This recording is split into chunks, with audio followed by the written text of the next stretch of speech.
you stuck in the middle of your book or just simply stuck in a rut, struggling for ideas, trying to get that next page out? These 3 weird writing hacks always work for me. Try them and see how it jumpstarts your book. Let's get right into those 3 habits. But first, hit that subscribe button. You don't want to miss any of the great content we have here at Writing Compelling Fiction. My number 1 weird writing hack is talking out loud. I'm not saying you should be walking through the grocery store talking to yourself. Usually when I do this, I'm either driving or washing the dishes, or I tell my husband, listen, you don't have to pay attention. I just need to talk this through. What I find is that when I use a different means of brainstorming, meaning I'm speaking the words out loud, my brain thinks in a different way. People write on the keyboard in their heads, and they write through the way that they speak. I have found that those 3 different methods all result in slightly different types of writing. So for me, when I talk out loud about the problems that I'm having with the plot or the characters, it allows my brain to think in a different way. So how do I have a conversation with myself about my book?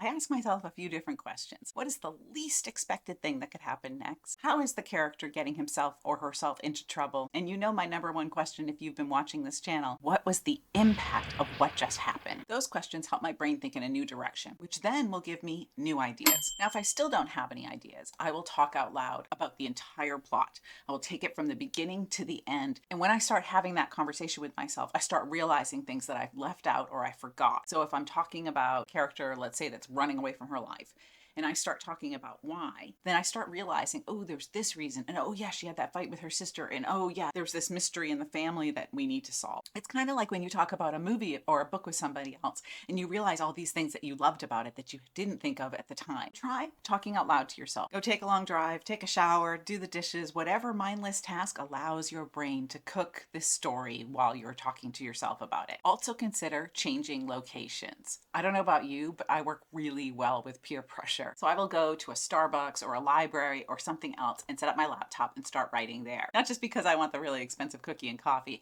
but because being around other people who are working makes me feel like I shouldn't be a slouch and I should be working. It's a weird mental thing, but it really does force me to write instead of being tempted to turn on the TV or read a book or play a game on my phone. I want to be productive. Not that any of those people are watching or paying attention or caring at all, but internally in my own head, I feel that peer pressure to write. Usually when I use this change of locations trick, I'm really stuck in the book. And instead of working on the actual book, I'll work on something totally new, some kind of an idea that I just had, and just start writing. My whole goal is to get my brain to start thinking creatively. After 20 minutes or half an hour of that jump starting my creativity exercise, right? Notice the jump start. I will come back to the book and see where I can go with that because I've written something else which went in a different direction. After I spend 20 or 30 minutes on that writing prompt that jump-started my creativity, notice what I did there, I'll come back to the book because that has allowed my brain to start thinking in new directions. Often if I'm writing a different genre entirely for the little jump-start prompt, I'll come back to the book and be able to think about it in new ways. So try going someplace that you don't normally go and set up your laptop or your notebook and start writing and just see what comes out. I'm personally not one of those people that can sit outside and write or sit by the pool and write. That's not really my kind of environment because I get distracted by what's going on. But there is something about sitting in a public space where other people are doing work that makes me want to do work too. Third one may sound even weirder, but that's okay because it will work. I want you to have a conversation with the character. To do this, you, the author, becomes a character and you start typing questions and then the character will answer back how they're feeling, how they're reacting, what's going on, what their plan is next. The point of doing this is to let your creativity roam free and see what you get for results. You can also have that conversation with the character while you're having the conversation with yourself, while you're driving or doing some other mindless task. The whole point is to ask the character questions and just go with however they answer because you'll be getting to know them. Think about it like a first date or getting to know a new neighbor where you're asking these questions and really looking for